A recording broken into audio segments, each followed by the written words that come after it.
Assalamualaikum warahmatullahi wabarakatuh. Salam sejahtera untuk kita semua. Marilah kita panjatkan puji dan syukur kehadiran Allah Subhanahu wa Ta'ala, karena berkat rahmatnya kita masih diberikan kesehatan sampai sekarang. Perkenalkan, kami dari kelompok 4 yang terdiri dari saya, Sinta Sinaga, lalu teman saya Francisca dan juga Cindy. Di sini izinkan kami menyampaikan presentasi kami yang berjudul Perencanaan Pesan-Pesan Bisnis. Baik, kita langsung ke pembahasan. Untuk bagian pertama akan dimulai dengan saya sendiri dan akan dilanjutkan oleh teman saya. Baik, saya akan mulai.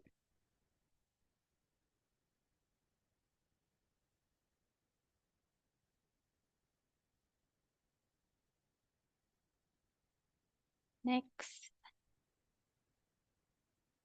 Perencanaan pesan-pesan bisnis.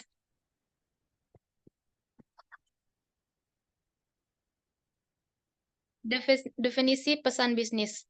Pesan adalah suatu komponen dalam proses komunikasi berupa panduan dan pikiran dan perasaan seseorang dengan menggunakan lambang, bahasa, atau lambang-lambang lainnya disampaikan kepada orang lain menurut Onong Effendi.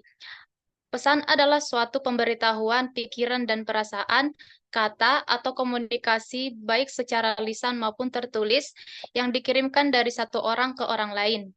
Pesan bisnis adalah suatu pesan atau surat yang digunakan oleh pengirim atau source untuk menyampaikan informasi yang tertulis maupun tidak tertulis dalam penyelenggaraan kegiatan bisnis yang diterima oleh orang maupun organisasi atau receiver. Next. Mengapa pesan bisnis penting? Dunia bisnis adalah dunia yang penuh dengan kompetitif.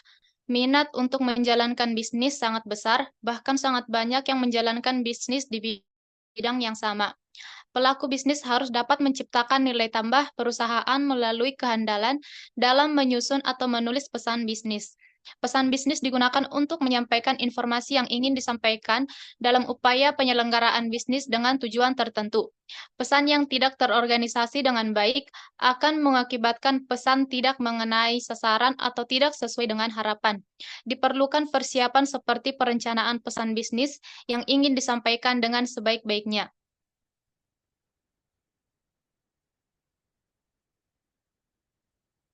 Karakteristik pesan bisnis yang efektif. Satu, kortesi, penggunaan etika sopan dan santun dalam penulisan pesan guna meningkatkan hubungan antara penulis dan pembaca pesan. Sopan santun adalah pedoman yang baik untuk mengembangkan hubungan yang baik antara organisasi dan perusahaan dengan klien atau pelanggan. Sopan santun termasuk menunjukkan pertimbangan kepada perasaan, posisi, dan minat pembaca. Dua, correctness, surat atau dokumen yang ditulis bebas dari kesalahan baik gramatika, ejaan, kata keterangan, kata, dan lain-lain. Pesan haruslah menarik dan bersih sehingga membuat suasana hati yang baik untuk membacanya. Yang ketiga, conciseness, pesan haruslah singkat, padat, dan jelas. Ringkas dan padat adalah hal yang penting dalam pesan bisnis tertulis. Penghematan kata-kata dan kalimat yang tidak perlu. 4. Clarity. Pesan berisi informasi yang dijelaskan dengan bahasa yang jelas sehingga pembaca dapat mudah memahami pesan-pesan. Jika pesan kurang jelas, akan membuat frustasi dan membingungkan. Yang kelima, correctness, menyajikan informasi secara spesifik dan pasti. Tidak berisi kata-kata yang akan membuat salah paham pembaca. Yang keenam, completeness, setiap pertanyaan atau keinginan pembaca harus dijawab dalam pesan-pesan secara lengkap. Menurut Bove et al. 2003, pesan bisnis dikatakan efektif maka harus memiliki karakteristik. Satu, purposeful. Setiap pesan haruslah memiliki maksud atau tujuan atau purpose yang spesifik. Apakah hanya untuk memberi informasi, memecahkan masalah, atau permintaan untuk melakukan sesuatu dalam rangka mencapai tujuan. Dua, audience constraint. Pesan bisnis haruslah membantu audiens dalam memahami tujuan pesan. Oleh karena itu, pesan haruslah terorganisasi kepada audiens atau audience content memahami kebutuhan, pandangan, dan latar belakangnya. Yang ketiga, conscience. Pesan bisnis haruslah menghormati waktu setiap orang dengan memberikan informasi secara jelas dan efisien.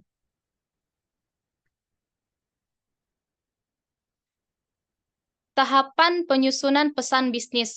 1. Perencanaan. Proses perencanaan meliputi 3 tahapan, yaitu tujuan, menganalisis audiens, dan memilih saluran dan media komunikasi yang digunakan. Yang kedua, perorganisasian atau penulisan. Setelah merencanakan pesan Anda, maka langkah berikutnya adalah mengorganisasikan ide-ide Anda, maka mulailah membuat draft penulisan atau kata-kata yang akan dituangkan, kalimat dan paragraf, dan memilih ilustrasi dan detail untuk mendukung ide utama. Yang ketiga, revisi atau penyelesaian. Setelah menyelesaikan draft, perlu dilakukan review terhadap seluruh isi pesan, termasuk revisi terhadap organisasi pesan, gaya, dan struktur. Perbaiki dan tulis ulang sampai pesan terlihat jelas dan efektif. Edit pesan terhadap tata bahasa, tanda baca, dan format. Cetak dalam format yang dikehendaki. Proofread atau membaca ulang. Untuk memastikan tidak ada kesalahan setelah dicetak, baik huruf, tanda baca, dan masalah mekanis lainnya.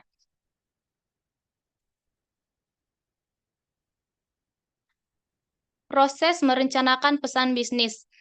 Perencanaan pesan bisnis adalah proses penetapan berbagai kegiatan yang akan dilakukan sebelum pesan bisnis tersebut diluncurkan. 1. Mengapa perlu perencanaan? 2. Memproses perencanaan melalui kegiatan atau Purwanto 2017. 1.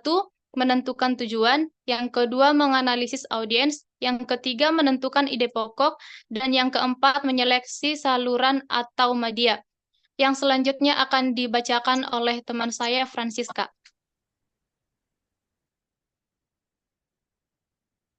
Oke, saya akan melanjutkan presentasi teman saya, yaitu menetapkan tujuan pesan bisnis. Perencanaan sebuah pesan diawali dengan merumuskan tujuan yang jelas dengan menghubungkan kebutuhan pengirim dan penerima. Secara umum, ada 3 tujuan pesan bisnis, yaitu yang pertama, memberikan informasi atau memberitahu tentang segala hal yang berkaitan dengan dunia bisnis kepada pihak lain. Yang kedua, melakukan persuasi atau membujuk kepada pihak lain agar apa yang disampaikan dapat dipahami dan direspon sebagaimana dikehendaki. Yang ketiga, melakukan kolaborasi atau bekerja sama bisnis antara seseorang dengan pihak lain. Setiap pesan juga mempunyai tujuan khusus, yaitu apa yang diharapkan oleh komunikator dan apa yang seharusnya dilakukan oleh komunikan setelah mereka menerima pesan. Next. Selanjutnya itu ada hubungan antara tujuan umum pesan bisnis dengan partisipasi komunikan dan kendali komunikator dapat dilihat pada gambar tersebut. Next.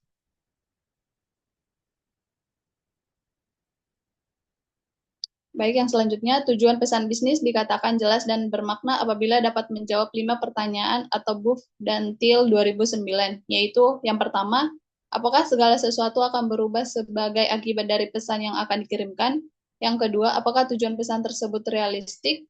Yang ketiga, apakah waktunya tepat? Yang keempat, apakah pesan disampaikan oleh orang yang tepat? Dan yang kelima, apakah pesan Anda dapat diterima organisasi Anda? Bila jawabannya sebaliknya, maka tunda atau batalkan untuk mengirimkannya. Next. Yang selanjutnya yaitu analisis audiens. Analisis audiens merupakan proses pemeriksaan seluruh faktor objektif atau empiris yang berkaitan dengan komunikan. Audiens bisa individu atau organisasi. Tujuannya itu untuk mengidentifikasi kebutuhan audiens dan memprediksi reaksinya terhadap pesan. Kegiatan dalam analisis audiens meliputi yang pertama, mengembangkan profil audiens, yang kedua, memenuhi kebutuhan informasi audiens, dan yang ketiga, memuaskan kebutuhan motivasional audiens. Metode yang dapat digunakan untuk analisis audiens itu adalah pengamatan atau observasi, wawancara, dan juga survei.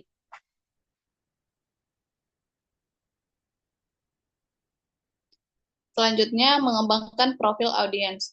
Menentukan ukuran dan komposisi audiens. Besar kecilnya dan homogen tidaknya audiens akan menentukan bentuk dan format penulisan pesan. mengenali audiens utama. Kenali dan pastikan orang yang paling berpengaruh atau bertindak sebagai pengambil keputusan. Menentukan tingkat pemahaman audiens, yaitu memprediksi kemampuan serap audiens. Memperkirakan reaksi audiens, yaitu untuk menghindari kritik dan perdebatan pesan bisnis, perlu dilengkapi argumentasi yang didukung bukti yang memadai dan diakhiri kesimpulan dan rekomendasi. Selanjutnya, memenuhi kebutuhan informasi. Pedoman agar pesan bisnis mampu memenuhi kebutuhan informasi audiens. Yang pertama, temukan apa yang diinginkan oleh audiens dan segera penuhi. Yang kedua, antisipasi pertanyaan yang tidak diungkapkan dan informasi tambahan yang relevan perlu diperlukan. Yang ketiga, berikan semua informasi yang diperlukan. Yang keempat, pastikan bahwa informasinya akurat dan dapat dipertanggungjawabkan kebenarannya. Dan yang kelima, tekankan ide-ide yang paling menarik bagi audiens dan berikan perhatian khusus. Next. Yang selanjutnya ada memenuhi kebutuhan motivasional audiens. Pesan yang bertujuan membujuk dan bekerja sama seringkali gagal mengubah keyakinan atau perilaku audiens. Agar kebutuhan motivasional terpenuhi, maka cara yang dapat dilakukan, yang pertama itu memberikan argumentasi yang rasional yang dapat diterima oleh audiens, yaitu imbauan rasional didasarkan pada asumsi bahwa manusia sebagai pribadi rasional selalu mendasarkan setiap tindakannya pada pertimbangan logika. Yang kedua, menggunakan pendekatan emosional audiens, yaitu imbauan emosional artinya pendekatan komunikasi lebih diarahkan pada sentuhan-sentuhan afektif seperti bangga, suka, benci, dan lain-lain. Next. Yang selanjutnya itu menentukan ide pokok. Ide pokok merupakan pernyataan tentang suatu topik yang menjelaskan isi dan tujuan topik tersebut sehingga dapat diterima oleh audiens. Syarat ide pokok yang dibuat untuk perencanaan komunikasi harus ringkas, langsung pada pokok persoalan, dan memperlihatkan hasil yang akan diperoleh bila kegiatan dilakukan. Penentuan ide pokok dapat dilakukan melalui yang pertama menggali ilham atau brainstorming, yang kedua petunjuk atasan, dan yang ketiga kebiasaan. Ini terutama untuk peristiwa yang terjadi berulang-ulang. Baiklah, yang selanjutnya akan dilanjutkan oleh teman saya, oleh Cindy. Baik, saya akan melanjutkan presentasi dari teman saya. Yang selanjutnya yaitu pemilihan saluran media. Yang pertama, ide-ide dapat disampaikan lewat dua saluran, yaitu saluran lisan dan tertulis. Yang kedua, saluran mana yang digunakan tergantung pada tujuan pesan, waktu, formalitas, dan harapan audiensnya. Yang ketiga, masing-masing saluran memiliki beberapa jenis media yang dapat dipilih, seperti saluran surat-surat, elektronik, telepon, fasimil, dan buletin. Saluran komunikasi lisan. Komunikasi lisan dapat digunakan apabila 1. Diperlukan umpan balik secara langsung dari penerima, 2. Pesan relatif sederhana dan mudah dimengerti, 3. Tidak membutuhkan catatan permanen, 4. Penerima dapat dikumpulkan dengan mudah dan ekonomis, 5. Ingin mendorong interaksi untuk pemecahan masalah dan pengambilan keputusan. Kelebihan dan kelemahan. Yang pertama ada kelebihan. Yang 1, menyediakan umpan balik dengan segera. 2, memungkinkan terjadinya kenyamanan berinteraksi. 3, meliputi berbagai isyarat nonverbal. 4, memungkinkan mengekspresikan emosi di balik pesan. Kelemahannya yaitu tidak menyediakan rekaman komunikasi yang dapat dibuktikan tanpa alat perekam. 2, mengurangi kendali komunikator pada pesan. Dan ketiga, seringkali mengabaikan komunikan memperbaiki atau mengedit pesan. Sini ada saluran komunikasi tertulis. Komunikasi tertulis dapat digunakan apabila 1, tidak diperlukan umpan balik secara langsung, 2, pesan terperinci dan kompleks, 3, memerlukan perencanaan yang seksama, 4, memerlukan catatan yang permanen, 5, penerima dalam jumlah yang banyak, 6, penerima sulit dijangkau karena tersebar secara geografis, dan ketujuh, ingin meminimalkan distorsi. Di sini ada kelebihan dan kelemahannya. 1, kelebihan memungkinkan membuat rencana dan mengendalikan pesan. Yang kedua, meninggalkan bukti yang dapat diverifikasi. Yang ketiga, meminimalkan distorsi pesan. Yang keempat, dapat menjangkau penerima yang secara geografis jauh. Yang kelemahannya yaitu membutuhkan waktu untuk umpan balik, kekurangan isyarat nonverbal, membutuhkan keterampilan khusus dalam menyiapkan dan memproduksinya. Yang keempat, membutuhkan banyak sumber daya untuk membuat dan mendistribusikannya. Terus ada jenis-jenis media dan saluran pesan. Saluran lisan yaitu percakapan tatap muka seperti pidato, rapat, dan lain-lain, telepon, audio, TV komputer, telekonferensi, dan video conference. Saluran tertulis yaitu surat, memo, laporan selebgram, proposal, email, telepon, komputer, fax, telegram, dan pos biasa dan khusus. Pertimbangan dalam pemilihan media. Kekayaan sebuah media yaitu kemampuan media untuk menyampaikan pesan, memfasilitasi umpan balik. Yang pertama, formalitas sebuah pesan. Kedua, keterbatasan media. Yang ketiga, tujuan pengirim. Yang keempat, urgensi dan biaya. Yang kelima, preferensi atau harapan penerima. Perbandingan kekayaan media. Ada termasuk catatan memo, surat, email, dan IM, dokumen yang beralamat, dokumen tidak beralamat, termasuk pamflet, bulletin, dan laporan standar, itu lebih kurus. Dan termasuk percakapan rapat, presentasi, video conference, ada telepon dan email, itu termasuk voice email, dan teleconference, dan bertatap muka, itu lebih kaya. Terima kasih. Segitu presentasi dari kelompok kami, kurang lebihnya mohon maaf. Assalamualaikum warahmatullahi wabarakatuh.